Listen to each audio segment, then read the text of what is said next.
আবারও নতুন লোকে ধরা দিলেন চিত্রনায়িকা শবনম বুবলি এবং ওয়াসিফ খান। তাদের এই নতুন লুকটি সোশ্যাল মিডিয়ায় শেয়ার করার সাথে সাথেই ভাইরাল হয়ে গেছে এবং নেটিজেনরা নানা ধরনের মন্তব্য করেছেন। এই জুটিকে বরাবরই তাদের ভক্তরা ভীষণ পছন্দ করেন।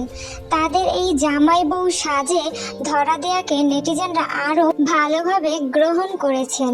তাদেরকে অনেক সুন্দর সুন্দর মন্তব্য করেছেন তাদের ভক্তরা। এছাড়াও এই জুটির সিনেমা চায় বলেই ভক্তরা দাবি করেছেন। তবে কি এটা সম্ভব হবে কখনো? বয়সে কম মডেলের সঙ্গে প্রমোশন এবং ফটোশুটেই কি সমাপ্ত থাকবেন চিত্রনায়িকা শবনম বুবলি, নাকি এই জুটিকে নিয়ে কোনো পরিচালক সিনেমা তৈরি করার পরিকল্পনা করছেন?